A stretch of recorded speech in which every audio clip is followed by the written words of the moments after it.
Esta tarde, como dijo el pastor, nuestra primera charla se llama El Gran Reinicio y vamos a hablar de algunas cosas relacionadas con dónde estamos hoy en nuestro país, en nuestra experiencia nacional y en nuestra experiencia espiritual personal. Así que inclinemos la cabeza e invitamos una vez más a la presencia del Espíritu Santo de Dios. Agradecemos, Padre Celestial, por la bendición del sábado y la comida para el cuerpo y el espíritu. Ahora, Señor, mientras pasamos algún tiempo mirando juntos el tema de este gran reinicio, Padre, le pido a tu Espíritu Santo que hable a través de mí y luego para mí y para tus guías. Ojalá tu alma susurre en nuestros corazones. Este es el walkie-talkie interior. Señor, te ofrecemos estos momentos y agradecemos anticipadamente por las bendiciones en nuestras vidas hoy y la próxima semana. En el nombre de Jesús oramos. Amén. ¿Han oído hablar del término gran reinicio? Sí. Bueno, este es nuestro viaje para hoy. Vamos a ver el primer gran reinicio, luego vamos a ver el segundo gran reinicio, luego vamos a ver el último reinicio. Así que no soy muy imaginativo cuando se trata de la estructura de las cosas, pero sé que la gente recuerda las cosas como 3 en lugar de 4. Si das 2 puntos a un total, pensarán que no puedes pensar en 3 y creerán que estás dando menos. Así que 3 es la mejor opción para recordar cosas. Haremos el primer gran reinicio, el segundo, y luego lo llamaré el reinicio final. Tal vez debería llamarlo el tercer reinicio, la congelación de la memoria. Hoy veremos el primer gran reset y el antiguo Egipto. Así que este no es un mapa particularmente preciso del Nilo. En el norte se encuentra el mar Mediterráneo y debajo están todas las ramas. Ese es el delta del Nilo. La tierra de Gosén tiene muchos pequeños ríos que se bifurcan del Nilo. Este es el delta del Nilo, la tierra más fértil de Egipto. Entonces el Nilo corre todo el camino hacia el sur, a través de Tebas, hasta las antiguas ciudades egipcias, hasta las grandes cascadas en el extremo sur. Debajo está escrito Muber, esa es la costa y el mapa de Sudán, es la frontera donde estaba Saddam. El antiguo Egipto se construyó alrededor del Nilo.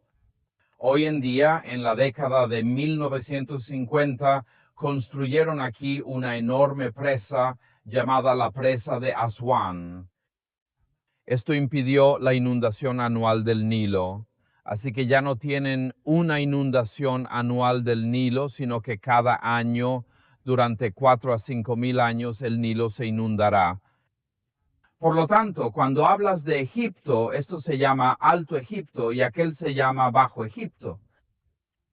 Los reyes dicen que aquí está Tebas, aquí está el Valle de los Reyes y el Valle de las Reinas, es la sede del Palacio Real. Así que el Alto Egipto está en el sur y el Bajo Egipto está en el norte. El río Nilo es esencial para beber, pescar y nutrición y es la arteria principal para los viajes en Egipto. Hay una fotografía moderna del Nilo. De hecho, el río Nilo fue la base de toda la economía y civilización egipcia. Hay pirámides allí. Durante miles de años el Nilo se ha profundizado cada año entre julio y noviembre. Se transmitirá desde Etiopía. En Etiopía, la ciudad moderna de Yartum, 2 ríos Nilo se encuentran, el Nilo azul y el Nilo blanco, y se unen en Yartum. Entonces fluyeron a través de Egipto como el Nilo. Así que Jartum es la confluencia de 2 afluentes del Nilo. Cada año, de julio a noviembre, el río Nilo se desborda, llevando una gran cantidad de suelo vegetal del corazón de África y todo el camino a lo largo del valle del Nilo, inundando las llanuras de inundación a ambos lados del río Nilo. Donde quiera que el Nilo se inundara, traía hasta 2 pies de este lodo fino. Esta es la capa superior del suelo. Esto hace que las orillas del Nilo sean muy fértiles. Así que puedes ver en este mapa, a ambos lados del Nilo tienes una corta llanura de inundación y luego tienes las orillas del desierto. Por lo tanto, donde quiera que se encuentren las orillas del desierto no hay inundaciones. Pero en otros lugares hay millas de inundaciones en ambas direcciones, a ambas orillas del Nilo. Cuando el agua retrocedió, dejaron esta gruesa, esta llanura aluvial de 1 metro o 2 de espesor, gruesa capa de limo. Allí es donde cultivan sus granos. Este es el origen de los granos en la antigua civilización egipcia. Egipto era una parte esencial de la producción mundial de alimentos. Controlando Egipto se controlaba el Imperio Romano. No es casualidad que Julio César se convirtiera en el amante del último faraón, Cleopatra, ya que quería controlar el suministro de alimentos de Egipto. Quien controlaba Egipto controlaba el suministro de cereales de Roma, pues la mayoría crecían en el valle del Nilo. Así que la inundación del Nilo, como se dice, la inundación del Nilo fue muy importante para las civilizaciones antiguas. Los egipcios han sido la superpotencia mundial durante más de 1000 años. Así que toda su economía se basa en la inundación del Nilo. Así obtenían su comida, exportaban alimentos y ganaban riqueza. Los sacerdotes egipcios eran muy inteligentes y tenían métodos para calcular, parecido a los economistas actuales, sabían cómo medir la altura de la inundación del Nilo cada año. Medirán la turbidez del agua, es decir, cuánto limo está llevado en el agua. Así que sabrán cuántos suelos está llevando aguas abajo. A partir de esto pueden predecir cuál será el cultivo anual. Son muy precisos en este aspecto, es del siglo IX. Ellos construyeron estas columnas junto al río Nilo, que fluiría por aquí con marcas en las columnas, dependiendo de lo alto que sea el agua. Ellos saben exactamente cuánta agua fluye por el Nilo. Hoy día tenemos expertos, dinero, CNN y Fox, y ellos hablan de lo que hace la economía, las tasas de interés, si vamos a entrar en una recesión, etc. Pero los egipcios tienen el mismo sistema de predicción aquí. Tienes otro papel en el Alto Egipto. Tenían los pasos que tenían y cortaron junto a las cascadas del Nilo, cortaron estos escalones hasta el borde del agua y luego midieron. Puedes ver las pequeñas marcas a la izquierda. Esto es alrededor del año 4000 a.C. Medirán cuánta agua pasa y cuánto limo hay en el agua. Basándose en esto, junto con sus matemáticos, sabían exactamente cuáles serían las cosechas de ese año. Una vez que saben cuánto alimento habrá, será como si la Reserva Federal subiera o bajara las tasas de interés. Saben cuánto será la oferta monetaria. Por lo tanto, la economía egipcia se fundamenta en la inundación anual del río Nilo. Así que tenemos marcadores muy específicos que indican lo alto que va a ser la inundación. Si la inundación obtiene buen suelo, saben que si hay demasiada agua y no hay suficiente limo, entonces el buen suelo allí se arrastrará. Saben que si hay un exceso de limo en la inundación y no hay suficiente agua, entonces el limo solo puede llegar hasta el nivel superior del Nilo y no extenderse. Así que conocen la combinación correcta, así que obtendrán una buena cosecha para la economía nacional. Ahora, estas personas son bastante sofisticadas en lo que hacen. Un día el faraón tuvo un sueño, o más bien dos sueños. Mira, puedes observarlo en la pantalla. Fue cuando José relató el sueño. Pero faraón tuvo un sueño. En el primer sueño aparecen 7 vacas bien alimentadas. Salieron del Nilo y comieron hierba, y luego comieron 7 plantas. Lo siento, 7 vacas magras salieron del Nilo, se comieron vacas gordas, y las vacas magras siguen siendo magras. En el siguiente arroyo, Faraón vio 7 espigas de maíz bien comidas, y junto a ellas aparecieron 7 espigas ligeras y delgadas. 7 espigas de maíz delgadas comen espigas de maíz bien nutritivas, y las espigas de maíz flacas siguen siendo flacas. Faraón sabía que estos sueños estaban relacionados con no saber lo que significaban. Preguntó a sus sabios y a los sabios de Babilonia 3000 años después, que no sabían o no querían saber la interpretación del sueño. Sospechaban que no eran buenas noticias, pero no querían traer malas noticias al rey, porque la frase "no dispares al mensajero" se basaba en hechos históricos reales. Recuerda la narrativa de Nehemías en el capítulo 1 de Nehemías, cuando éste visitó al rey Artajerjes de Persia. Entonces el rey dijo: ¿por qué estás triste, Nehemías? Porque no puedes presentarte ante el rey con el ceño fruncido, porque podrían ser ejecutados. Tienes que acercarte al rey con una sonrisa. Por eso, cuando Joab y su ejército mataron a Absalón, dijo: ¿quién irá a contarlo al rey? Asahel, uno de sus sobrinos, dijo: voy a contarle al rey y preguntarle. Pero fue rechazado por un soldado etíope a quien el rey no le importaba. Que corra y le diga a David la noticia, porque podría ser ejecutado. No que tú recuerdes esa historia. Bueno, entonces ideas como no disparar al mensajero tienen una larga y sangrienta historia. Este es un modismo especial en inglés. Entonces Faraón supo que había tenido un sueño. Él sabe que es importante. El sabio parecía incapaz de contarle el sueño hasta que finalmente el camarero recuerda, dijo que cuando yo estaba en la cárcel había un joven esclavo, un niño hebreo, que me interpretó el sueño. 3 días más tarde sería enviado de vuelta al palacio. Yo también. También interpretó el sueño del panadero, diciendo que la cabeza del panadero sería cortada en 3 días. Verás, perderá la cabeza para poder interpretar los sueños. Entonces José se apresuró a salir del palacio directamente al rey. En el camino tuvieron que afeitarle la barba. El texto es claro. Ellos tuvieron que afeitarse a José porque a los egipcios no le gustaba la barba. De hecho, los egipcios se afeitaron todo el vello del cuerpo. Eso es como los jeroglíficos, las fotos de los egipcios. Ellos tenían esto. Estas pelucas en los egipcios eran básicamente calvas. Lo harán y luego crearán pelucas artificiales para ponerse en la cabeza. Entonces José llamará al palacio, Faraón explicará su sueño, Faraón da la interpretación, José da la interpretación y las palabras que dice están en la pantalla. Y dijo, José dijo a Faraón, el sueño de Faraón es el mismo. Dios le había revelado a Faraón lo que iba a hacer. 7 buenas vacas, 7 años, y 7 buenas orejas, 7 años. Los sueños son uno. 7 años fueron las 7 vacas delgadas y feas que aparecieron después de ellas. 7 años de destrucción por el viento del este. Han vivido 7 años de hambruna. Sí, como le dije al faraón, Dios le había mostrado a Faraón lo que planeaba hacer. Habrá 7 años de abundancia en toda la tierra de Egipto, y luego 7 años de hambre, y el año de abundancia en la tierra de Egipto será olvidado, y el hambre la devorará. Así que hoy nuestros economistas están tratando de predecir el próximo trimestre. Este es el pronóstico económico de Joseph para 14 años y acaba de describir lo que sucederá con la economía egipcia en 14 años. Si Joseph estuviera vivo hoy, sería el comentarista de noticias mejor pagado, ya que CNN, Fox Business y Squawk Box le contratarían. Quizás puedan predecir hasta el próximo trimestre, pero la mayoría de ellos son conjeturas educadas. Joseph dijo que habrá 7 años de cosecha agrícola. Esto significa que estoy explicando cómo se verá el agua y su turbidez. Habrá 7 años magníficos.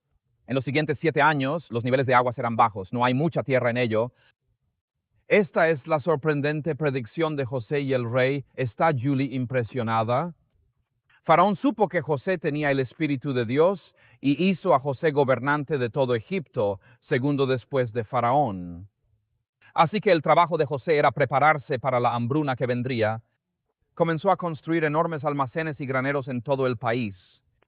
También implementó el primer impuesto sobre la renta.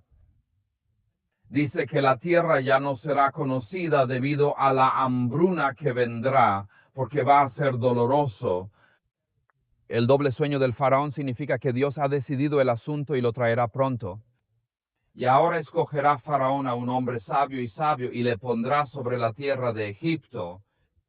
Faraón pondrá supervisores sobre la tierra y tomará la quinta parte de la producción de la tierra de Egipto en los 7 años de abundancia. Que recojan todo el grano del próximo año de abundancia y lo acumulen bajo la autoridad de Faraón y lo sirvan de alimento en todas las ciudades para que se conserven. Los alimentos deben dejarse para la tierra. David hizo sufrir 7 años de hambre en la tierra de Egipto para que la tierra no fuera destruida por hambre. Fue uno de los primeros impuestos sobre la renta registrados en la historia, con una tasa directa del 20% sobre todos los productos en Egipto. Así que José propuso 7 años y nosotros tenemos 7 años. Habrá un impuesto sobre la renta del 20%. El impuesto sobre la renta nos permitirá ahorrar suficientes alimentos para poder sobrevivir a los próximos 7 años de hambruna. Entonces, ¿qué sucedió?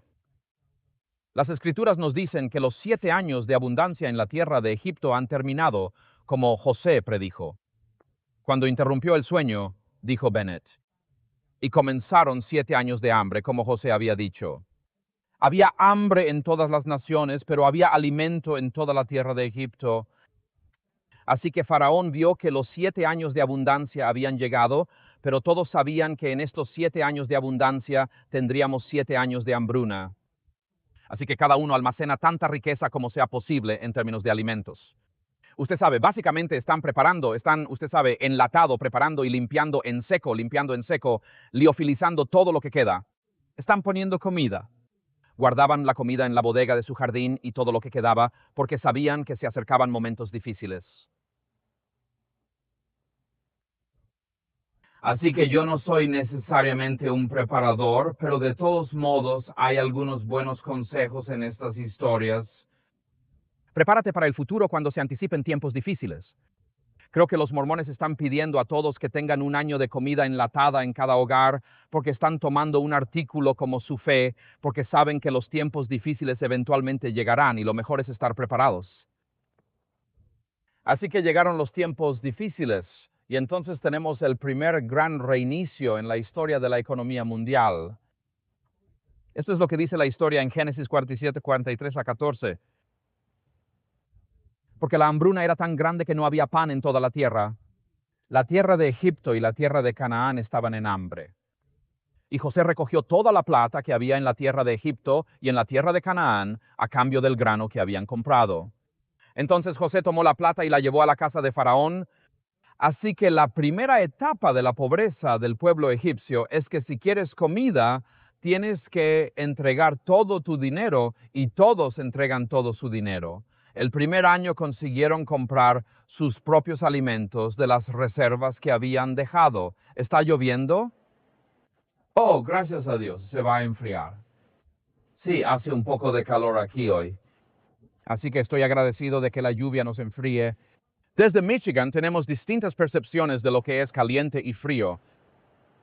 Bueno, la primera etapa del gran reinicio es que todos deben entregar todo su dinero.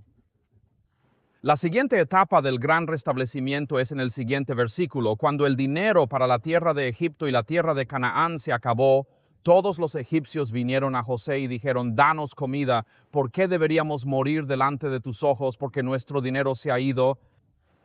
José respondió y dijo, dame tu ganado, y si tu dinero se acabó, te daré grano a cambio de ganado. Entonces trajeron el ganado a José, y José les dio comida a cambio de caballos, ovejas, vacas y asnos. En aquel año les proveyó alimentos a cambio de todo su ganado. ¿Me oyes aún afuera? Sí. Ok.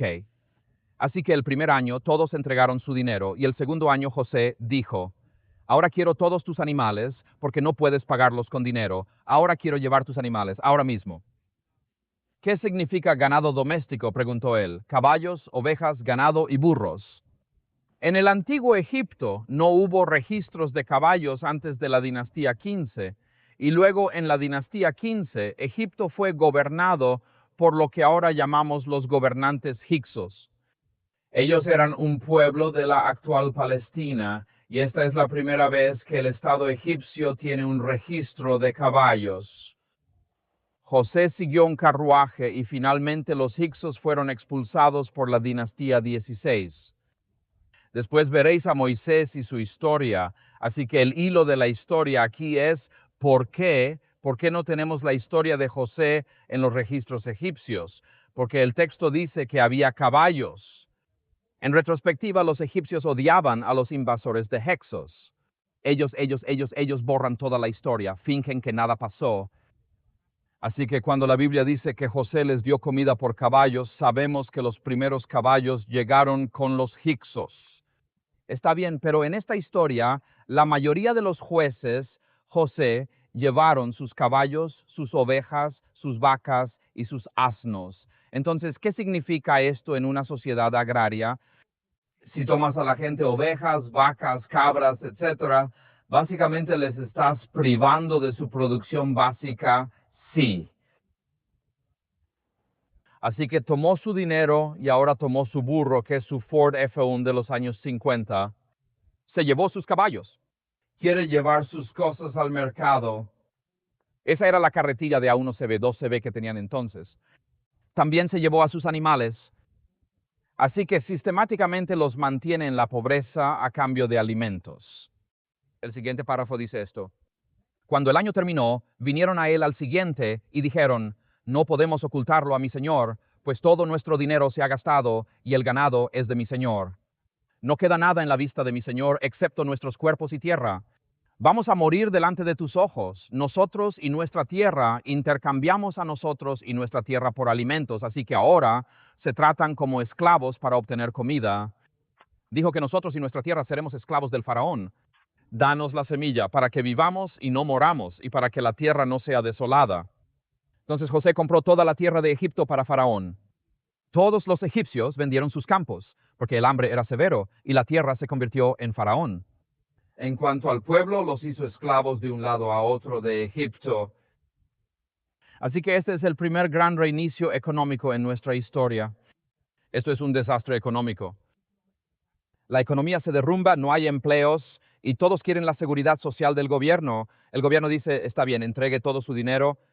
Entonces el gobierno dice entregar todos sus vehículos, entregar todos sus medios de producción, entregar todos sus negocios. Usted es dueño de cualquier cosa que genera valor económico y esas cosas serán dueñas de los estados. Finalmente, en esta etapa dicen que nos den nuestras tierras, así que vamos a ser inquilinos de nuestra propiedad. Ahora puedes tener nuestra casa y también podemos tener nuestros cuerpos. Te vendemos como esclavos para que ya no tengamos nada, pero seguiremos viviendo porque tenemos comida. Alguien ya me ha pronunciado el lema moderno relacionado con esto: no tendrás nada y serás feliz. Este es el gran reinicio de Klaus Schwab, el encantador presidente del Foro Económico Mundial. Siempre parecen elegir a alguien que parece un villano de Bond, al nuevo presidente del Foro Económico Mundial, con un ojo izquierdo congestionado, y así sucesivamente. Parece un personaje de una película de pesadilla, pero creo que es el jefe del gigante del chocolate Nestlé en Suiza. Dijo que la gente no tiene derecho a tener agua limpia.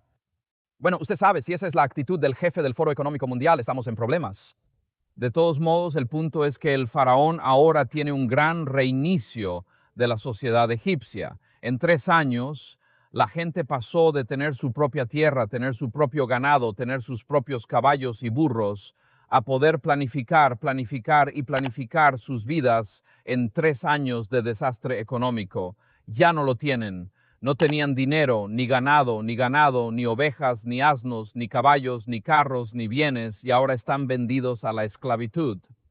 Como dice el Foro Económico Mundial, no tendrás nada, pero serás feliz. Están felices porque tienen comida. Están agradecidos de tener comida. En estos días, como hoy justamente, también poseen el estado profundo que proclama que solo existen tierras sacerdotales. José no lo compró porque los sacerdotes tenían una asignación fija de Faraón y vivían de la asignación que Faraón les había dado. Por lo tanto, no vendieron sus tierras. Cuando José era primer ministro, Faraón le dio una joven como esposa, hija de un sacerdote egipcio. Entonces José se casó con una familia sacerdotal egipcia. Los sacerdotes eran muy poderosos porque podían predecir el futuro con las corrientes del Nilo. Pero además de esto son expertos en las diversas artes ocultas. Entonces Faraón tenía cierto respeto por los sacerdotes. No se meterán con el sacerdote. Ya sabes, cuando Moisés vino a Faraón y convirtió el Nilo en agua, y Faraón miró a los sabios y dijeron, esto es algo que podemos hacer.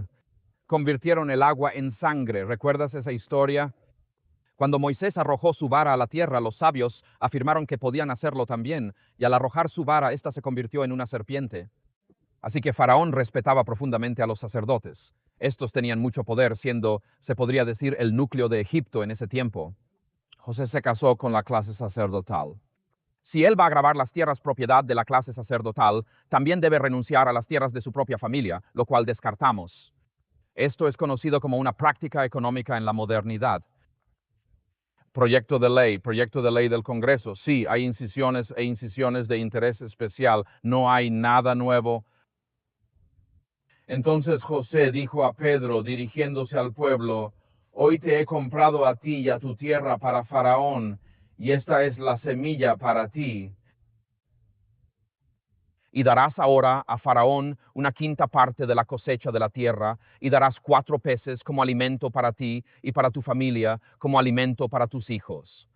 Ellos dijeron, nos has salvado la vida, que sea agradable a mi señor, o seremos esclavos de Faraón, o no aprenderemos nada, estaremos muy contentos. Entonces José estableció un estatuto sobre la tierra de Egipto hasta el día de hoy, para que Faraón tenga un quinto. Solo la tierra de los sacerdotes no se convirtió en Faraón. Curiosamente, José impuso un impuesto del 20% durante los 7 años de buena cosecha, pero solo era para ahorrar alimentos para sobrevivir a 7 años de hambruna. Pero cuando cayó la hambruna, José extendió el gravamen, imponiendo permanentemente un impuesto del 120%. Así funcionan los impuestos en muchas civilizaciones. Los gobiernos introdujeron impuestos como medidas de emergencia y luego continuaron para siempre. Cuando el gobierno dice, como cuando yo crecí en el Reino Unido, cuando el gobierno pone un edificio prefabricado en el aula de Azure, dicen que es solo una reglamentación temporal. ¿Sabías que estaba allí hasta que Jesús vino? Estas cosas temporales que le pido al gobierno que haga nunca son temporales. Moisés, José hizo lo mismo aquí, y este impuesto temporal de 7 años fue el 20% de la tierra, y un 5 fue a Faraón inmediatamente después de la crisis de 7 años, que él extendió indefinidamente. Joseph, esto se asemeja bastante a los políticos contemporáneos en esta narrativa. Este es el primer gran reinicio. Ahora dice que hay hambruna en la tierra. La historia continúa con la excepción de la hambruna que ocurrió cuando Abraham e Isaac fueron a Gera a ver a Abimelech, rey de los filisteos. El Señor se apareció a Isaac y dijo, no descenderás a Egipto para morar como extranjero en la tierra que yo te mostraré. Ahora estaré contigo y te bendeciré, porque te daré todas estas tierras a ti y a tu descendencia, y cumpliré la promesa que le hice a tu padre Abraham. Había hambruna en la tierra, e Isaac quiso descender a Egipto para comprar comida. Entonces Dios le apareció en un sueño, diciendo, no bajes a Egipto a comprar comida, no tienes que ir allí. Usted necesita permanecer en lo que los romanos llamaron Israel moderno o Palestina. Usted necesita permanecer en la vida rural de Palestina y criar sus ovejas y ganado en el campo. Sin embargo, no lleves a tu familia a Egipto. Egipto fue el centro económico del mundo antiguo.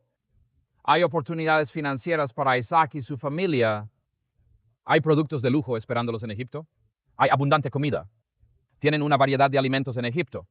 Antes de la historia de José y la de Jacob, Dios le dijo a Isaac, una familia indicó, no lleves a tu familia a aquellas ciudades de Egipto, quédate en el campo, quédate en tu tierra para vivir. Jacob, usted lee la historia de Jacob y José cuando el hambre golpeó a Jacob. Cada vez que Jacob necesitaba comprar grano, lo compraba con plata, pero también con alimentos. Además de tener sus propias aceitunas y miel, también había unas cosas por las que pagó, así que lo encontramos en esta historia. Pero Jacob e Isaac lograron mantener a su familia intacta durante el primer gran reinicio. Al mantenerse lejos de las principales ciudades del mundo antiguo y vivir en el campo, básicamente eran capaces de alimentarse, incluso cuando lo necesitaban. Mientras tanto, envió comida al faraón, así que él también tiene sus propias obras locales en Canaán. Como bien sabemos, se avecinan 7 años de hambruna y dificultades económicas. Jacob lo sabría porque estaban en las principales rutas comerciales. Sabrán que han habido 7 años de abundancia y 7 años de hambre. Todo el mundo antiguo sabía lo que sucedió en Egipto. Jacob no mudó a su familia a Canaán para enfrentar los 7 años de hambruna. Eligió quedarse en el campo lejos de los problemas y ahí es donde él y su familia sobreviven. Jacob y su familia no fueron vendidos como esclavos en los 7 años de hambruna. No han perdido sus tierras ni han perdido sus cosechas, no han perdido nada. Si quieres una advertencia sobre dónde y cómo vivimos, debemos vivir de la manera más autosuficiente posible. Si vives en un pequeño apartamento de 500 pies cuadrados en Manhattan con alimentos para un día en la nevera, estás en problemas si la cadena de suministro se interrumpe. En esta historia, Jacob se aleja de los grupos económicos y de las promesas de comida gratis. Se alejó de las tentaciones morales y económicas que ofrecía Egipto. Él vive en el campo. Esto le permitió sobrevivir al primer gran reinicio. Este es el primer gran reinicio. A veces pensamos en estas historias de la Biblia como lo hizo José. Quiero decir, José era un hombre increíble, pero lo que hizo al pueblo de Egipto tuvo consecuencias catastróficas durante los próximos 2000 años, porque todavía pertenecían al faraón durante el periodo de Cleopatra. Debido a lo que José hizo, la gente fue esclavo durante cientos de años. Esto nos lleva al segundo gran reinicio, que es algo que estamos experimentando hoy. Al igual que la clase gobernante de Egipto, los sacerdotes y los faraones estaban muy conscientes de que habría 7 años de buenos años y luego 7 años de desastre económico. Hoy en día, nuestras élites políticas, económicas y bancarias globales son plenamente conscientes de que el segundo gran reinicio es inminente y no podemos hacer nada para evitarlo. Si no me creen, a principios de esta semana hubo una imagen de un reloj de la deuda nacional con una variedad de números. Usted sabe cuánto cuesta comprar unos huevos, cuántas personas están desempleadas y otros factores. Pero usted mira en la esquina superior izquierda la cifra oficial para la deuda del Tesoro estadounidense a principios de esta semana era de 36.7 billones, 36.7 billones. Ahora estamos aumentando la deuda nacional en 1 billón cada 3 meses. Esto está más allá de nuestras peores pesadillas. Cualquiera puede ver el reloj de la deuda en línea y la deuda aumentará independientemente de quién controla el Congreso o la Casa Blanca. Ahora, la deuda oficial puede alcanzar los 37 billones de dólares, pero esta cifra no incluye los pasivos legalmente vinculantes, como Medicare, seguridad social, pensiones médicas, etc. La cifra real es de casi 200 billones de dólares. No tenemos forma alguna de pagar nuestras deudas. Básicamente imprimimos dinero para pagar la deuda de hoy y cuando imprimimos dinero creamos más deuda para mañana. Este es un problema a largo plazo. Esto no fue causado por Obama, Biden o Trump. Esto fue causado por 50 años de que el Congreso no pudo llegar a fin de mes. Nos guste o no, las gallinas reciben su retribución. Está sucediendo ahora ante nuestros ojos. Este es un problema a largo plazo, la deuda nacional de los Estados Unidos.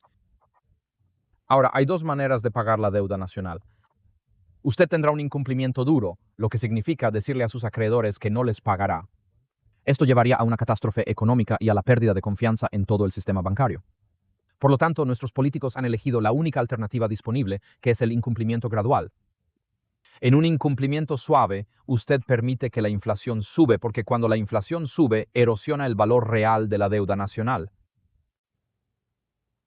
Seamos realmente honestos aquí. Si tienes $1,000 en el banco en enero de 2020, puedes comprar aproximadamente $1,000 o alguien me dio uno hoy. Si puedes adquirir 1,000 por $1,000 el 1 de enero de 2020. Hemos perdido acumulativamente unos 25% de nuestro poder adquisitivo en dólares por la inflación de los últimos 4 años. Por lo tanto, para el año 2025, $1,000 ahora podría comprar 750 en lugar de 1,000. Si su salario no cambia, significa que ha perdido su valor en un 25% en el sistema económico en el que vivimos. Los salarios de la mayoría de las personas no han aumentado un 25% en los últimos 4 años. Esto significa que ahora usted tiene menos valor en el sistema económico. Usted ha sido degradado. Bueno, cuando usted ahorra y la inflación está entre el 5 y el 10%, la inflación está erosionando el poder adquisitivo de su dólar. Eso significa que quienes viven con ingresos fijos caen en la pobreza año tras año. Es una simple realidad económica. No puedes evitar las matemáticas. No importa que Trump, Biden o Obama estén en el poder. Se trata de un problema a largo plazo que madurará este año. Hay varias razones por las que esto ha sucedido este año. Cuando hablan de ir a Fort Knox y revalorizar el oro, no hablan mucho de la revalorización del oro, pero la revalorización del oro es en realidad una depreciación del dólar y de la deuda. Esto es lo que ellos llaman la realidad económica. En los últimos 4 años, hemos confiscado más de $300,000 millones en bonos del Tesoro estadounidense que Rusia tenía durante el conflicto en Ucrania. Los bonos del Tesoro de los Estados Unidos son fundamentales para el sistema financiero mundial desde que se separaron del patrón oro en 1971. ¿Qué es el Departamento del Tesoro de los Estados Unidos? Cuando los gobiernos venden deuda, cuando dicen que necesitamos recaudar $1 billón para nuestro presupuesto nacional, venden bonos del Tesoro. Esos son bonos, se llama el mercado de bonos. La gente compra bonos del Tesoro estadounidense proporcionando al gobierno los fondos necesarios. Luego reciben un pagaré del gobierno, se llama el Departamento del Tesoro de los Estados Unidos. Solía ser papel, ahora son solo unos y ceros en algún disco duro. El Departamento del Tesoro de Estados Unidos garantiza que después de 10 años el gobierno reembolsará el dinero a una tasa de interés de +4% o 5%. Con la inflación entre el 3 y el 6%, poner $1 millón en un bono del Tesoro australiano podría resultar en una pérdida de más del 30% del poder adquisitivo en 10 años.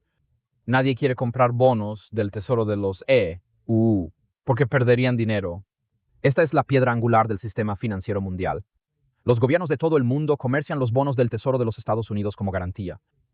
Nigeria puede usar su deuda nacional para pagar por el petróleo de Arabia Saudita. Los bonos del Tesoro estadounidense son activos de nivel 1 en el sistema financiero global. Entonces, en 2022 confiscamos $300.000 millones en bonos del Tesoro de Rusia y convertimos el sistema financiero SWIFT en armas. Quizás algunos de ustedes no estén directamente involucrados en SWIFT, pero con AFM, cada vez que realizan transferencias bancarias en el extranjero, siempre es a través de SWIFT en el sistema de transferencias sociales. Fue controlado por los Estados Unidos y el Reino Unido y fue establecido después de la Segunda Guerra Mundial. Incluso durante la Guerra Fría, nadie interfirió con el sistema SWIFT y todo el mundo utilizaba SWIFT para transferir dinero a nivel mundial. Pero en 2022, por primera vez en 70 años, lo convertimos en armas. Excluimos a Rusia del sistema SWIFT y confiscamos sus bonos del Tesoro estadounidense. ¿Qué ha hecho el resto del mundo? Dicen que ya no vivimos en 1950. Los países BRICS han establecido un sistema de transferencia global totalmente independiente llamado Enbridge. El resto del mundo ahora puede transferir dinero sin pasar por Estados Unidos. Están desarrollando su propia moneda respaldada por oro para comercio. Ya no necesitan dólares. ¿Cuál es el efecto neto de esto? El efecto neto es que el mercado del Tesoro estadounidense está en profundos problemas. Esto implica que si el gobierno quiere recaudar fondos para pagar sus deudas, ¿quién comprará esas deudas? China, Japón y el Reino Unido son los tres principales compradores de deuda.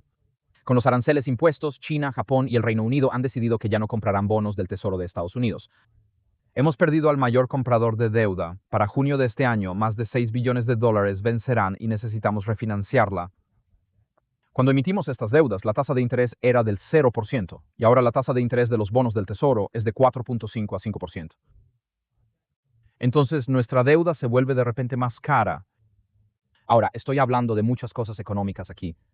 La conclusión es que cuando usted tiene una crisis de deuda, cuando nadie está comprando su deuda, sus tasas de interés tienen que dispararse muy altas para atraer a los compradores y su moneda cae drásticamente de la noche a la mañana.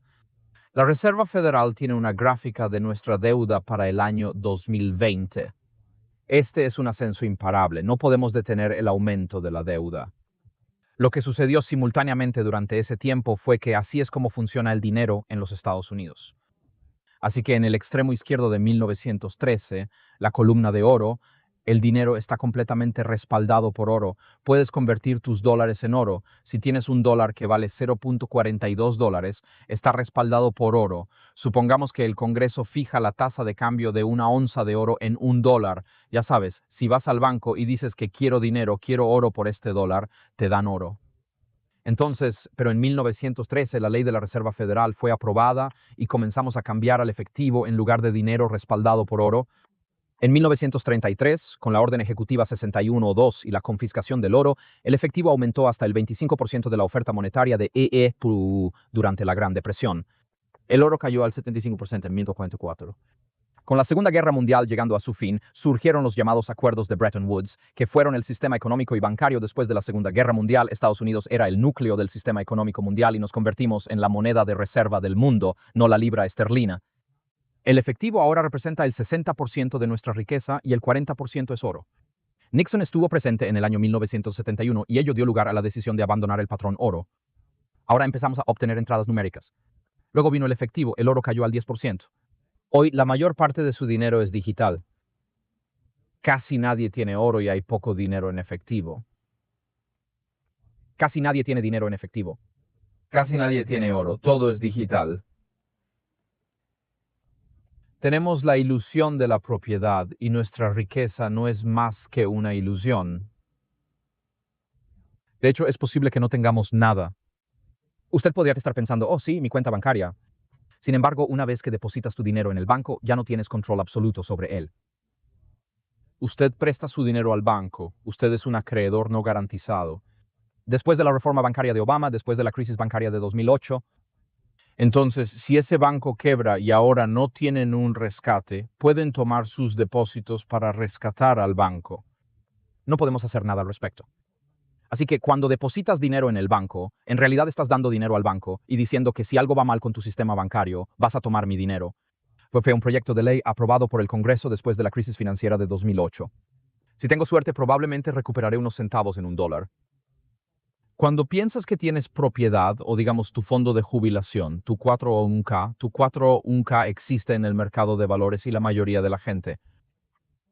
Cuando está en el mercado de valores, usted no posee nada en el mercado de valores. Más del 90% de los valores estadounidenses son propiedad de compañías fiduciarias depositarias o acciones públicamente entrenadas y cotizadas públicamente.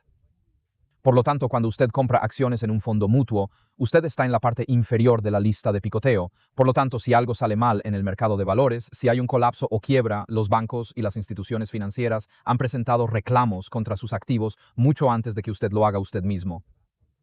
Por eso hablamos de la ilusión de que tenemos riqueza. Si no lo tienes, no lo tienes. Esta es la línea final aquí. Así que lo que estamos viendo es un buen reinicio que se ve en este gráfico, que es un gráfico muy interesante. El rojo representa la compensación de los trabajadores y el amarillo la productividad de la economía estadounidense.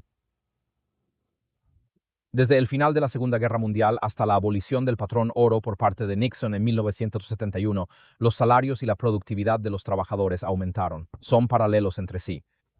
Esto significa que en las décadas de 1940, 1950 y 1960 se podía alimentar a una familia con un solo ingreso. Un ingreso puede comprar una casa y mantener a una familia. Esto es lo que ocurre en los Estados Unidos. Luego abandonamos el patrón oro y la remuneración de los trabajadores se estancó, pero la productividad siguió aumentando. La brecha aquí, en lugar de accesorios, es una gran cantidad de ganancias en lugar de fluir a los trabajadores de las empresas estadounidenses. Actualmente, el 1% más rico de la sociedad estadounidense posee más del 50% de todos los activos del país. Así, el sistema económico está desmoronándose. Lo que esto te dice es que desde 1971 hasta ahora no puedes mantener a tu familia con un ingreso fijo. Todos sabemos que eso es verdad. Ahora tienes que tener 2 personas trabajando a tiempo completo y tal vez un trabajo a tiempo parcial para llegar a fin de mes. Todos vivimos de sueldo a sueldo porque fuera del patrón oro y la devaluación de la moneda, con la pérdida de poder adquisitivo, los dólares que se obtienen significan que las ganancias ya no van a la gente, sino a las empresas. Por lo tanto, nos enfrentamos a un ciclo de la deuda nacional. Así que ahora necesitamos emitir más deuda porque hemos dejado que el gasto gubernamental se salga de control. Así que necesitamos emitir más bonos del Tesoro este año. Más bonos del gobierno significa menos demanda, ya que la demanda de esta oferta no es ilimitada. Para lograr esto, necesitas tasas de interés más elevadas para atraer demanda. Las tasas de interés más elevadas implican mayores pagos mensuales en la deuda nacional. Es un círculo vicioso. Estados Unidos está entrando en un ciclo de deuda catastrófico. Nuestra deuda es excesiva. Estamos en un ciclo de deuda desastroso donde el servicio de la deuda es la partida más grande del presupuesto federal. Y está ahí. Entonces, cada vez que la tasa de interés sube, también sube la cantidad de dinero que pagamos en la deuda. Esto conduce a un gran reinicio. Así que la consecuencia del ciclo de la deuda es la flexibilización cuantitativa. Si no encontramos suficientes compradores para comprar nuestra deuda este verano, la Reserva Federal tendrá que intervenir y quizás comprar entre 2 y 6 billones de dólares en deuda. Solo crearán ese dinero de la nada. Cuando creas 6 billones de dólares de la nada, todos los dólares en tu cuenta bancaria se devalúan al mismo tiempo. Así, la Reserva Federal utilizará la flexibilización cuantitativa para adquirir bonos del Tesoro de EEU. Esto ha llevado a una depreciación sistemática del poder adquisitivo del dólar y del valor del tipo de cambio. Esto aumenta la oferta monetaria, exacerbando los precios para los consumidores. La inflación más alta ha erosionado el valor real de la deuda nacional. Esto es lo que el gobierno quiere que reduzcamos, poniendo el valor real de la deuda. Pero la inflación más alta, .5, solo puede combatirse reduciendo la oferta de dinero, algo que no quieren hacer, o aumentando las tasas de interés, pero que también aumenta el pago de la deuda del país. De cualquier manera, sus ahorros, salarios y pensiones perderán su valor real y todos nos enfrentaremos a la pobreza sistémica. Mi esposa dice que tengo una habilidad única para animar a la gente, así que espero que les den un aplauso adecuado esta tarde. No estoy blanqueando nada, pero lo somos. Ahora que la deuda es tan grande, algo debe cederse. Quiero darles un ejemplo de lo que sucede cuando su moneda cae de la noche a la mañana. En el año 96 estaba en Azerbaiyán y queríamos comprar un Jeep Waz. En ese momento comprar un Jeep Waz valía $12,000. En realidad era un buen vehículo todoterreno. Su centro de gravedad es relativamente bajo. Puede escalar pendientes empinadas mejor que la mayoría de los coches occidentales. La mayoría de nuestros SUV tienen un centro de gravedad muy alto. Por lo tanto, el centro de gravedad es bajo y es fácil de fijar. Con un martillo y un poco de cuerda de cáñamo puedes arreglar la mayoría de los problemas en estos autos. Queremos comprar uno por $12,000. De repente el rublo ruso cayó de 6 a $1, a 21 a $1 y finalmente a 60 a $1, todo en pocas semanas. Nunca en la historia de Estados Unidos hemos visto un colapso del dólar. Pero cuando vives en otro país, su moneda se derrumba frente al dólar. Hay un cambio inmediato de la noche a la mañana, un cambio dramático. Así que quiero comprar 6 de estos por $12,000. Entonces el dólar, el rublo se derrumbó porque no pudieron encontrar compradores para la deuda del gobierno ruso, de 6 a 60 rublos. Me di cuenta de que, todavía fijan precios en rublos para estos vehículos. Así que ahora puedo comprar 6 Wise Jeeps por $12,000 en lugar de un Wise Jeep. Entonces, ¿qué crees que hice? Fui a comprar 6 Jeeps Wise. Ahora, ¿por qué debería comprar 6 Jeeps Waz? Te diré por qué comprar 6 Jeeps Waz. Porque cuando existió la Unión Soviética, la calidad de los automóviles era tan mala que nadie quería un automóvil completamente nuevo, porque cuando el automóvil salió de la línea de producción, se rompió. Quieres comprar un coche de 6 meses de edad porque el dueño tiene tiempo de asegurarse que el motor realmente funciona. Entonces, ¿estás de acuerdo, hermano? Sí. Así que compré 6 Jeeps Waze porque necesitaba 3 para repuestos y 3 para correr. Muy bien. Tuvimos muchas aventuras en esos camiones. El joven que estaba sentado allí con mi hijo estaba sentado en la parte trasera, Marty Phillips. Allí su padre y yo condujimos a través de Georgia y Turquía hasta Georgia. Armenia y Turquía iban a Azerbaiyán. Nos siguieron, algunos podrían decir, por un oficial de policía georgiano. Soy el último de esta larga fila de 6 Jeeps Waz y ahora vamos a caminar 35 millas para llegar a este cañón, la frontera turca. Había un coche de policía georgiana siguiéndonos con sus luces encendidas, sirenas sonando, y un pequeño policía georgiano colgado fuera de la ventana, blandiendo una escopeta. Miré al espejo retrovisor y pensé, me pregunto qué quería. Él no dijo nada, así que finjo que tal vez no quiera hablar conmigo, así que continué conduciendo muchas millas. Cuando llegamos a la frontera, este policía georgiano estaba muy descontento conmigo porque había excedido el límite de velocidad. Conducía a unas 35 millas por hora y él me gritaba. Se comunica muy bien a través de la barrera del idioma. Cuando estábamos conduciendo allí, un joven en la parte de atrás, su padre y yo estábamos hablando, y él dijo, mira tu billetera, ¿qué tienes? Miré mi billetera y tengo una nueva tarjeta de la biblioteca de la universidad. Tenía una tarjeta de biblioteca de la Universidad Argentina de Prat Advento. Así que sabemos qué esperar, se van a ir, quieren nuestras licencias de conducir. Así que nos detuvimos y él nos gritó, siempre es mejor jugar tontos, ya sabes, y al final nos pide la licencia de conducir. Así que hicimos una gran canción y baile, pero no queremos dar, no damos. Pero finalmente entré en mi billetera y entregué mi tarjeta de biblioteca del nuevo Bauer College. Mi amigo entregó su tarjeta de biblioteca de la Universidad Argentina Prat Advent. El hombre dijo que si vendrás a mi oficina a 30 millas de distancia mañana, podrás obtener tu tarjeta de biblioteca. Sabemos que solo quiere un soborno y nos dejará ir. No vamos a pagar sobornos. Esto es un completo bluff. Decidimos regresar mañana a buscar la licencia de conducir. No podemos ir a ninguna parte sin ella. Así que le di mi nombre. Creo que mi nombre es Mikhail Misha. Ese es Michael Mouse.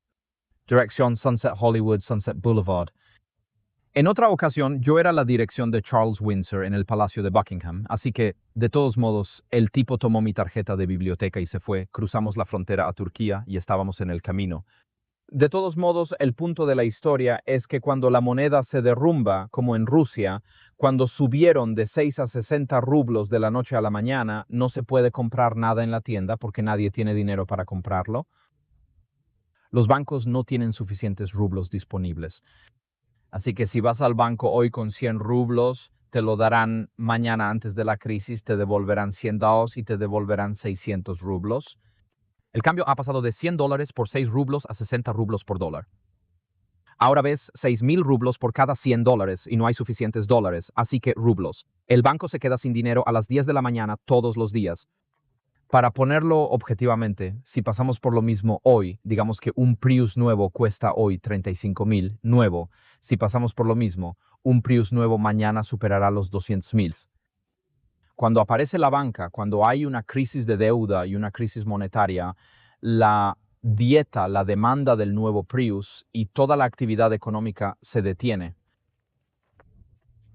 Así que lo que estamos viendo ahora es que esto es un gran reinicio similar al Egipto de José. La inflación es de facto una política federal. El gobierno está feliz de mantener la inflación en el 345% porque es efectivamente un impuesto a la gente y es un incumplimiento suave de la deuda nacional. Este año experimentamos una crisis en el mercado de bonos nacionales. Es crucial prestar atención al mercado de bonos, especialmente al de bonos del Tesoro estadounidense. Usted sabrá que el gobierno está trabajando duro para vender su deuda. La gente ya no quiere nuestra deuda porque sabemos que la inflación solo va a erosionar el valor de esta deuda nacional.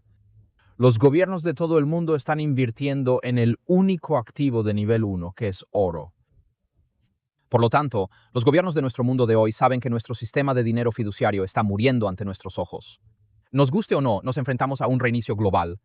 El poder adquisitivo de la libra esterlina, el peso, el yen japonés, el euro, el dirham y el dólar se está muriendo ante nuestros ojos. Si no me crees, estás pagando más ahora que hace 4 años. No es nada malo. Por ende, diversos gobiernos están adoptando sistemas monetarios innovadores, como las monedas digitales, las cuales, en algunos casos, están respaldadas centralmente. Por lo tanto, sabemos que el euro digital se lanzará en octubre de este año. Hace unas semanas anunciaron en Europa la libra esterlina, lo llamarán Brit-Non.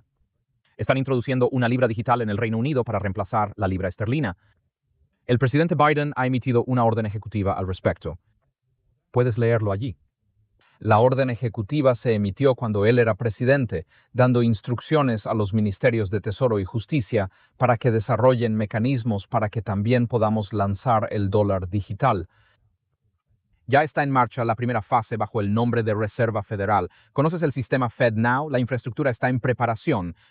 Trump sostiene que no será así, aunque la infraestructura está lista. Solo se necesitará activar el interruptor. Con una moneda digital no tendrás nada y serás esclavo del sistema, pero estarás feliz.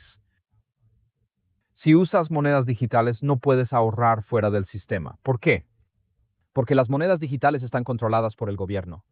El gobierno puede decir que solo hay ciertos límites en lo que puedes ahorrar en tu cuenta bancaria. Por lo tanto, si en Europa se necesitan 4,000 euros para mantener a una familia durante un mes, el gobierno puede decir que con el nuevo sistema solo se ahorrarán 3,000 euros como máximo. Si sus cuentas y ahorros totales solo pueden ahorrar dinero para 3 semanas, significa que usted es un esclavo del sistema. Tienes que seguir trabajando. Si el gobierno quiere grabarte, simplemente deduce el impuesto del 10% de tu moneda digital. Cuando estuve en Chipre en 2006, el gobierno retiró de la noche a la mañana el 10% de las cuentas de todos del eurosistema. Nos despertamos pensando, ¿dónde está nuestro dinero? El gobierno lo retira y nadie puede hacer nada. Así que estas cosas suceden en la vida real, están sucediendo en Europa y también en otras partes del mundo. Son monedas digitales manipuladas. Así que nos guste o no, todos nos enfrentamos a un reinicio digital. Nos está llegando en Europa. Algunas de las propuestas son malas. Aconsejan que solo gastes euros a una cierta distancia de tu casa. De tener el poder de viajar y reducir las emisiones de carbono, no puedes volar a ninguna parte. Cada vez que vuelvo con United o American Airlines, el billete indica que produce tantas toneladas de CO2 por pasajero. Actualmente lo están monitoreando y midiendo, pero lo que monitorean y miden pronto controlarán. Establecerán límites de carbono para sus viajes anuales. Así, con las monedas digitales, el gobierno puede programar cómo se usa el dinero para que no se emprendan proyectos socialmente indeseables. Por ejemplo, pueden prohibirle comprar armas de fuego o municiones. Si apoyas la segunda enmienda, podrían prohibir la compra de ciertas obras literarias, causando controversia. Ahora vale la pena invertir en literatura, porque cuando Internet está completamente controlado y no se puede gastar dinero en literatura, todavía se puede renunciar. La literatura puede ser uno de los últimos sacerdotes que tenemos. Así que quiero animarles a comprar tanta literatura como puedas ahora y distribuirla tanto como puedas. Envíalo como una hoja de otoño, porque una vez en la estantería de alguien nunca podrá quitarlo. Distribuir la literatura tanto como sea posible. Por lo tanto, durante el primer gran reinicio, Jacob eligió vivir en el campo, lejos de los 7 años de prosperidad económica, y conservó su riqueza con monedas de plata que usó para pagar la comida. Hoy, el sistema bancario mundial entiende que los bancos centrales han estado comprando oro en cantidades récord durante los últimos 5 años. Si sigues el precio del oro es el canario en la mina. Los bancos están comprando tanto oro como puedan porque saben que cuando llegue el gran reinicio y el dólar no vale nada, lo que importa es cuánto oro tienes. Cuando Trump tuiteó la semana pasada diciendo que la regla de oro era la siguiente: quien tenga más oro establece las reglas. Trump entiende que no es casualidad que más de 2.000 toneladas de oro hayan fluido de Londres a Estados Unidos desde enero a marzo de este año hacia las bóvedas de la Bolsa Mercantil de Nueva York. Trump estabilizó nuestro oro porque sabía que el sistema del dólar estadounidense estaba muriendo y que habría algún sistema respaldado por oro en el futuro cercano. La mayoría de los ciudadanos estadounidenses no prestan atención a eso. Pero si no tienes riqueza, no tienes independencia institucional, serás esclavo como los egipcios. Si tienes riqueza en la participación en países que viven fuera del sistema, entonces estarás mejor preparado para enfrentar lo que viene. Este es el gran reinicio que enfrentamos.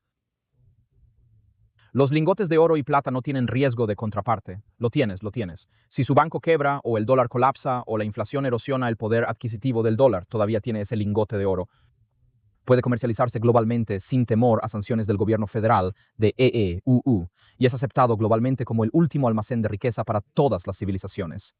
La gran imagen de hoy es que estamos en medio de otro gran reinicio que conducirá a la esclavitud económica de aquellos que no están preparados y que nos llevará.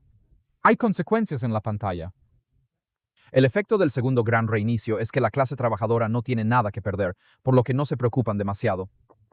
La clase media lo perderá todo y la élite social lo ganará todo. Este es el efecto neto del restablecimiento actual. Así que si te consideras de clase media, ahora tienes que perder todo. Si eres de la clase trabajadora y no tienes nada que perder, no te preocupes por las monedas digitales porque no tienes nada que perder.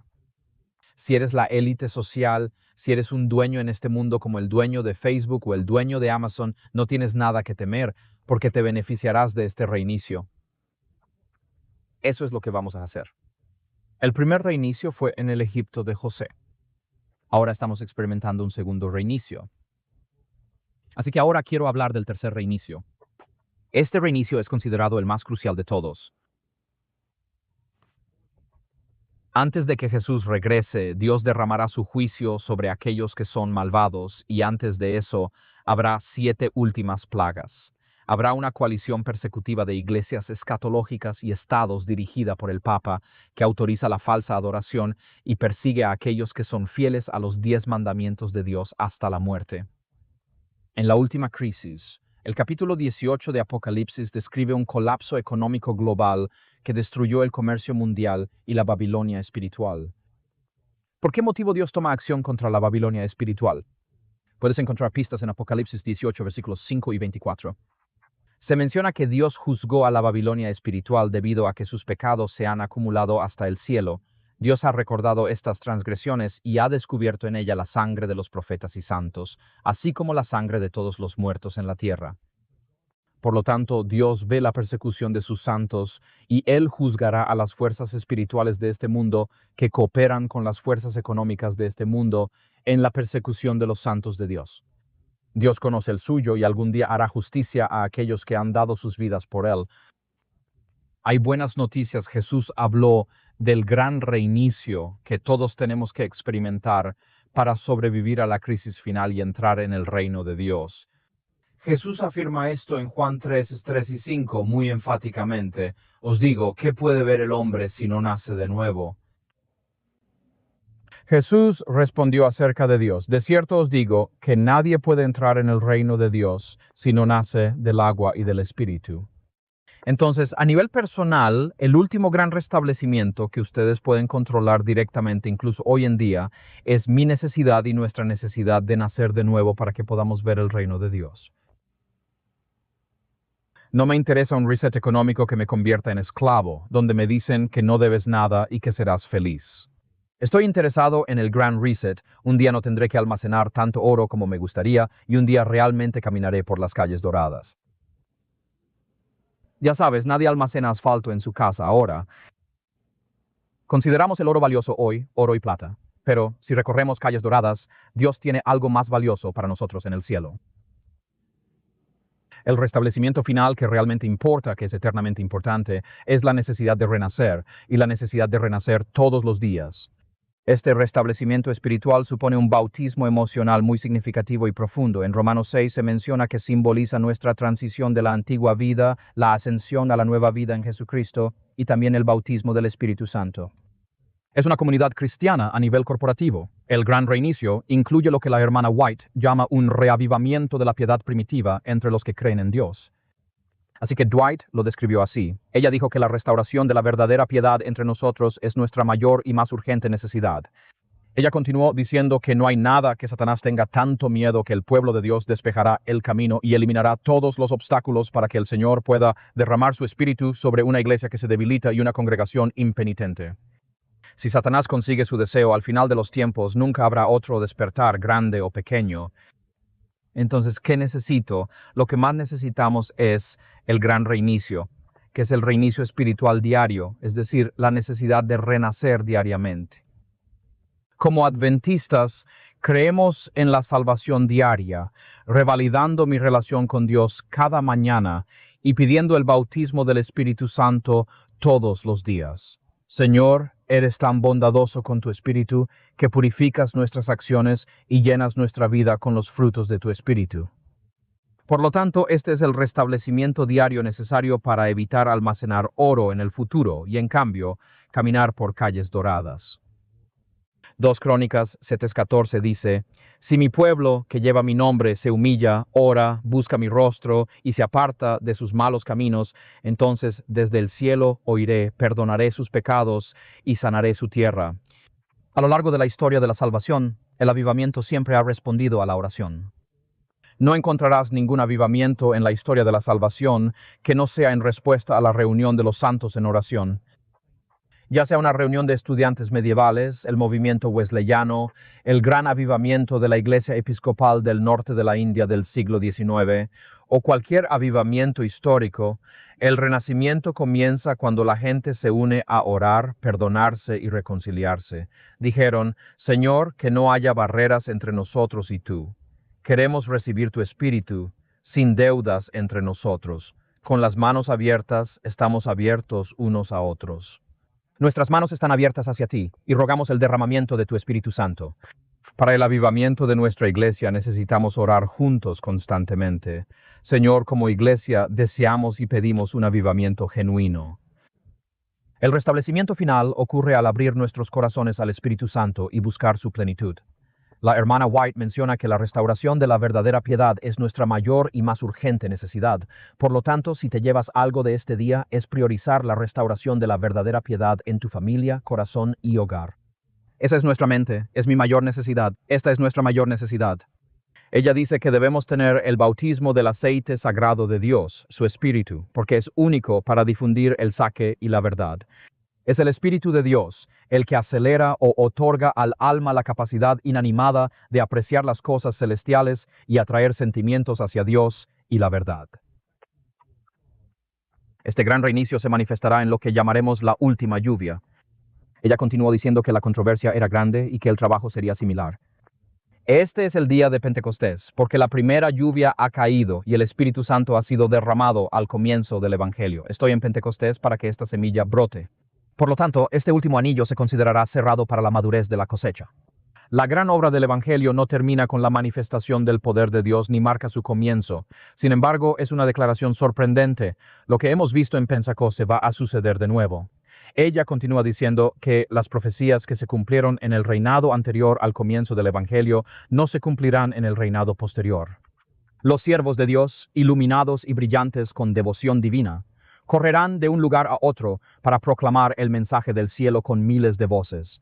Se darán advertencias, se harán milagros, los enfermos serán curados y signos y maravillas seguirán a los creyentes. Quiero ver ese día, y si quiero ver a Jesús venir de nuevo, tendré que pasar por este aguacero. Necesito renacer todos los días si quiero participar en el derramamiento de la lluvia después.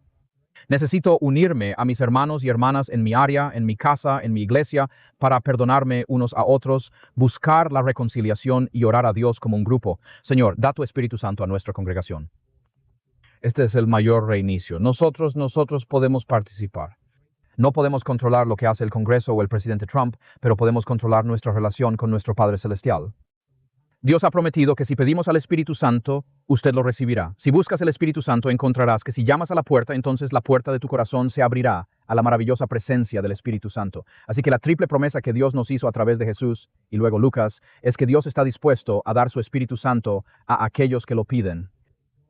Tenemos la posibilidad de experimentar, tal vez en nuestro propio microcosmo, en nuestra propia comunidad, en nuestra propia iglesia, el sabor de la lluvia posterior. Cuando Dios derramó un espíritu en todo el mundo, nos sorprenderíamos de lo que Dios hizo. Así que Dwight lo describe en otro lugar. Ella dijo que cuando la última lluvia derrame, las grandes piezas trabajadas por el hombre serán derramadas por el Espíritu Santo. Esta es una gran parte de la estructura de nuestra iglesia que va a ser arrastrada porque no se puede poner vino nuevo en una piel vieja. Así que cuando la lluvia se derrama, algo increíble va a suceder. Pero podemos participar esta noche, podemos probar esto de antemano a través de la oración conjunta en nuestras iglesias. Padre, perdónanos. Que nos perdonemos unos a otros, que seamos un lugar seguro donde los nuevos discípulos de Jesucristo puedan experimentar el amor de Dios y el Señor. Danos tu Espíritu Santo, porque con tu Espíritu todo es posible, y sin tu Espíritu, un grupo de personas simplemente pasaría por los gestos. Esto es algo que podemos experimentar hoy. No tenemos control sobre estos reinicios económicos de los que estamos hablando, que serían catastróficos para muchos. Pero si participamos en un restablecimiento espiritual que requiere un renacimiento, tenemos la promesa de la vida eterna y ver a Dios trabajando a nuestro alrededor. Ese es el reset en el que quiero participar. Entonces, ¿cómo recibimos el bautismo del Espíritu Santo? Bueno, aquí solo unas pocas secciones y llegamos a la conclusión. El primer pasaje es Lucas 11, 9 a 13. Ahí está. Por eso os digo, pedid con intensidad y se hallará, y encontraréis, y decididamente se os abrirá la puerta. En este pasaje Jesús promete que si le pedimos al Padre el increíble don del Espíritu Santo, Él le dará el Espíritu Santo.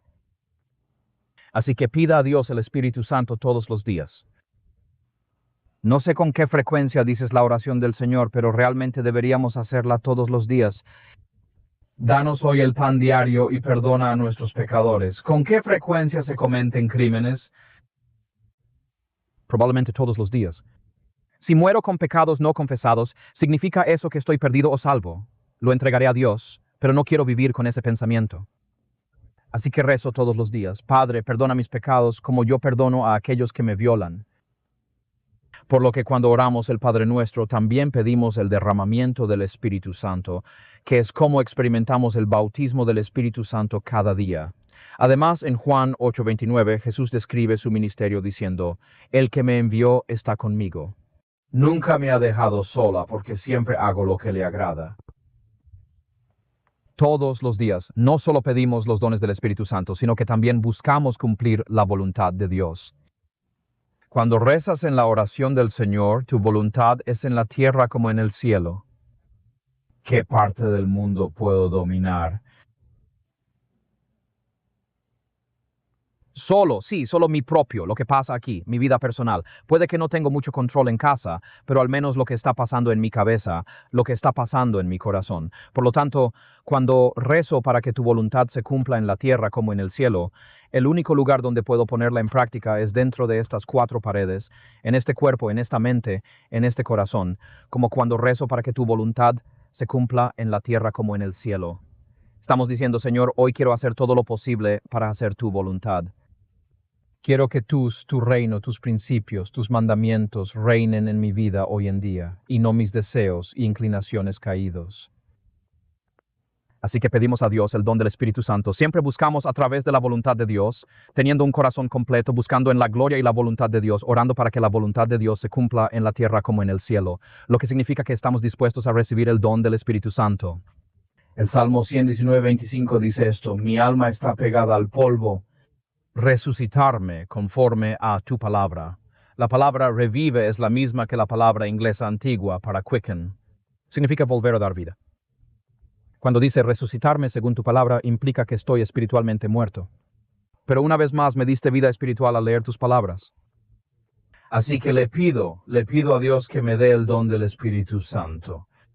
Busco honrar la voluntad de Dios todos los días, darle gloria a Dios y permitir que Dios sea glorificado en mi vida y en las decisiones que tomo. Además, leo la palabra de Dios diariamente porque transforma la vida humana. Hablo de una vida espiritual activa, un caminar significativo y privado con el Señor. No solo viene a la iglesia y su Biblia acumula polvo durante la semana. Estoy hablando de leer sistemáticamente la Biblia todos los días. Está bien. Si no estás seguro de dónde empezar, diría que en enero, el primer comienzo de Génesis 1. Descubre cuántas páginas tiene tu Biblia. Divide por 365. Esta es tu lectura diaria de la Biblia. Leo 4 páginas de la Biblia todos los días. Cada año experimento el estado de la Biblia. Cada año. La mayoría de los años lo hago en octubre. Entonces tengo noviembre, diciembre para volver a leer el Evangelio. Entonces vuelves al libro de Génesis. Lo haces año tras año. Es asombroso lo que Dios está haciendo en tu corazón. Y cuando lees la Biblia de esta manera, no tienes que buscar para saber cuál es la voluntad de Dios. Especialmente porque mi esposa y yo no hemos estado casados durante 25 años y medio. Si alguien me pregunta sobre algo en nuestra casa, como venir el próximo sábado por la noche, sé exactamente lo que dirá mi esposa, pero aún así tengo que preguntarle. ¿Es cierto, señor? Sí, ¿no? Bueno, mi esposa dijo que vamos, salimos a cenar para mi aniversario de bodas. Sé que ella quiere ir al Jardín de Olivos. No necesito preguntarle después de 25 años, este es el Olive Garden, lo sé. Está bien. Del mismo modo, cuando caminas con el Señor y lees su palabra todos los días, no necesitas buscar el texto con frecuencia cuando los problemas te aparecen, al azar en tu vida. Usted ya sabe cuál es la voluntad de Dios en este asunto, porque la lee con frecuencia. Estar familiarizado con la palabra de Dios significa que cuando surge un problema, sabes que es la palabra de Dios sin sufrir por ello. Así que pide a Dios el don del Espíritu Santo. Busca glorificar a Dios en las decisiones que tomas cada día. Llena tu mente con la palabra de Dios. Hechos de los Apóstoles, verso 2, verso 1, dice que cuando Pentecostés llega plenamente, ellos están todos unánimes en un lugar. El Espíritu Santo es dado cuando esos discípulos están unidos en el amor por los que se han perdido. Su principal preocupación no es reparar las alfombras de la iglesia. Trae a la gente en el cuerpo de Cristo. Cuando estamos unidos en el amor a los perdidos, tenemos la responsabilidad de servir a los que no tienen voz en nuestras comunidades. Tenemos la responsabilidad de llevar a todos al reino de Dios. Y eso es cuando el Espíritu Santo sabe, Dios sabe que puede derramar su Espíritu Santo sobre la iglesia. Así que cuando estaba pastoreando, establecimos una meta de fe.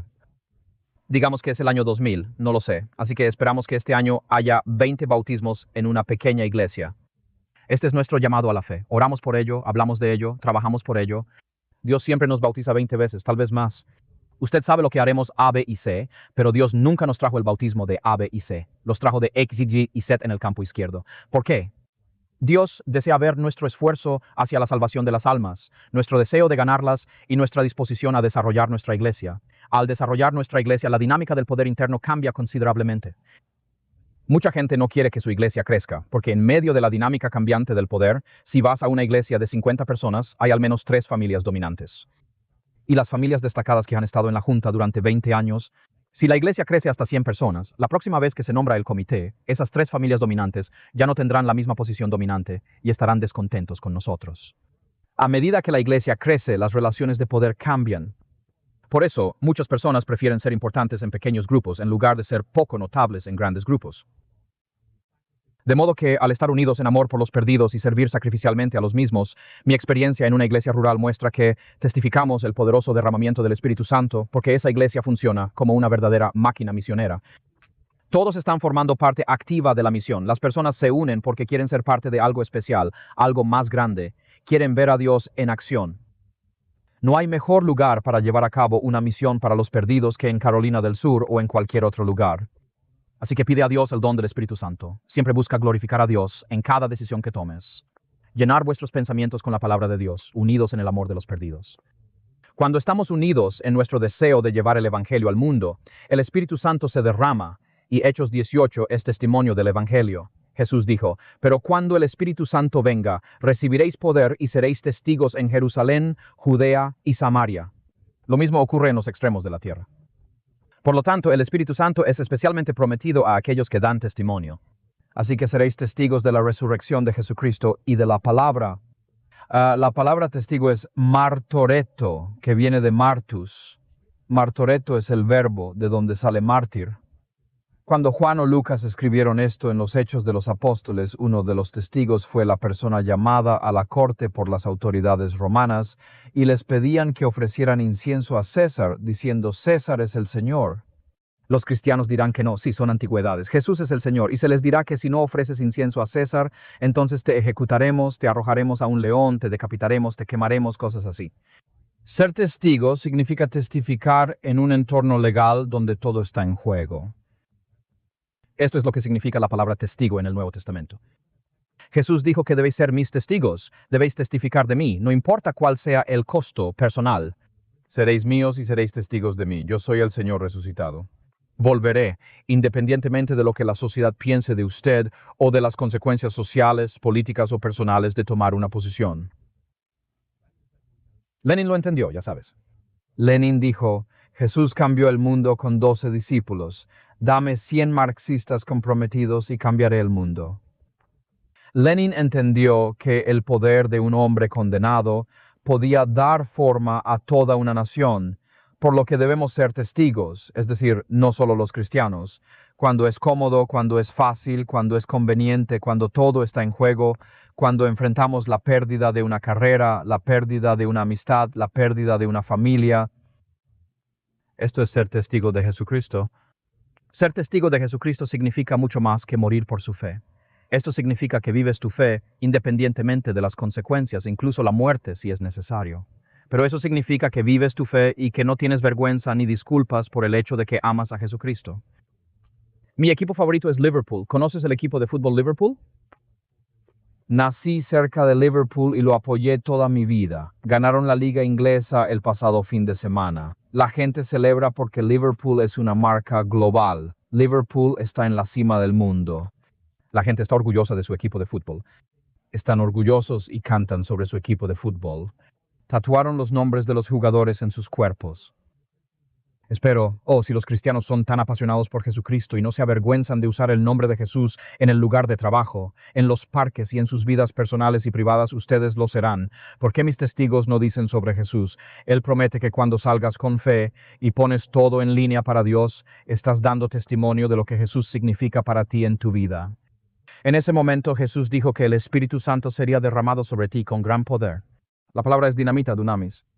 La palabra dinamita, recibimos la palabra dinamita de dunamis. Permítame preguntarte, si la dinamita entra en tu vida y explota, ¿hay algo igual?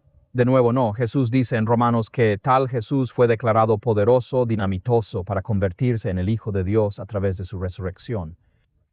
Es decir, después de la resurrección de Cristo, todo en la historia del mundo cambió debido a la muerte de Mahoma. Buda murió, otros jóvenes religiosos en sus ojos pueden usted Confucio murió.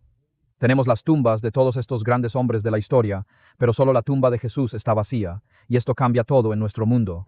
Por lo tanto, si vamos a recibir el don del Espíritu Santo, debemos ser testigos. Esto significa que hacemos lo que sea necesario para dar testimonio de nuestra fe en Jesucristo, independientemente de las consecuencias. No nos importa lo que el mundo piense de nosotros. Entonces veremos el Espíritu Santo derramado de una manera poderosa. Entonces, ¿cuál es nuestra conclusión hoy?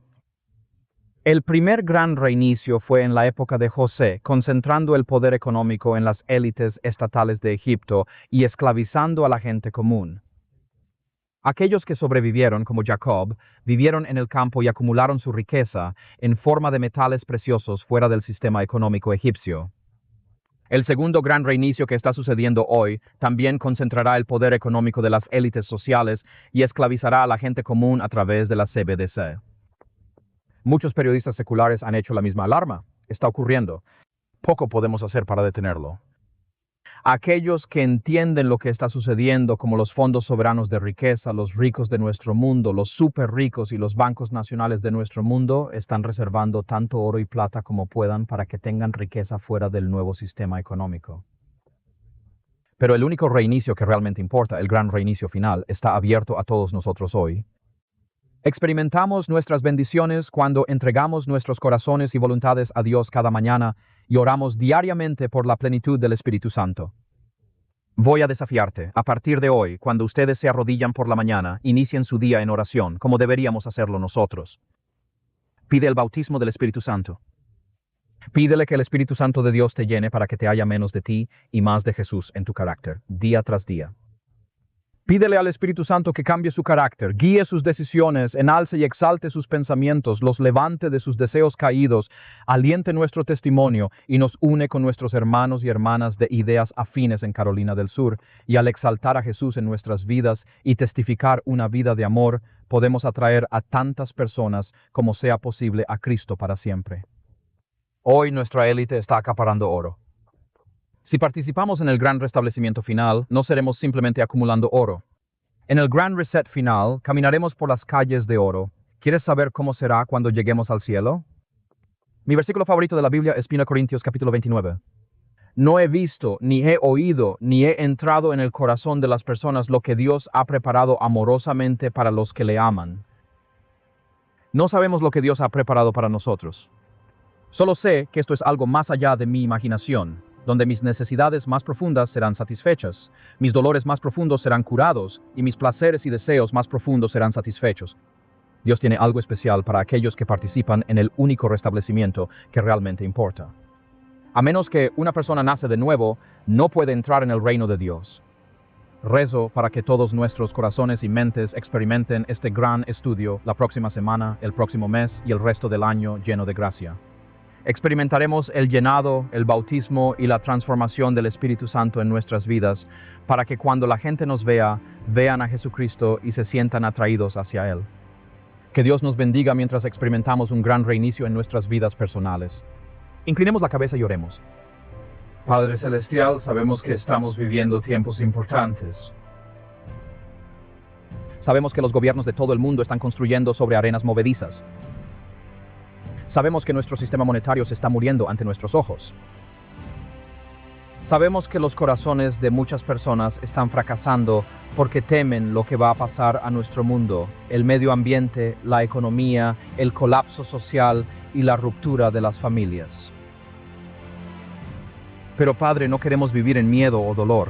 Debemos levantar la cabeza y decir que este es el Señor que esperamos y que vendrá a salvarnos. Por lo tanto, Padre, hoy de nuevo pedimos el bautismo de tu Espíritu Santo. Señor, purifica las acciones de la carne. Eliminar las manchas y la vergüenza, la culpa y el miedo de nuestro pasado y reemplazarlos con amor y alegría, esperanza, gentil ternura, sufrimiento prolongado y misericordia espiritual. Padre, queremos que el fruto de tu Espíritu Santo se refleje en nuestro carácter a partir de hoy. Padre, solicitamos hoy tu promesa de realizar por nosotros aquello que somos incapaces de hacer por nuestros propios medios. Entonces, Señor, hoy ponemos nuestras vidas en tus manos. Nos llena, nos transforma, nos moldea y nos da forma. Padre, cuando tú y tu Hijo entraron, hubo nubes de gloria buscando a aquellos cuyos nombres están en el libro de la vida del Cordero. Que seamos descubiertos en el único libro que realmente importa. Esta es nuestra oración en el nombre de Jesús. Amén.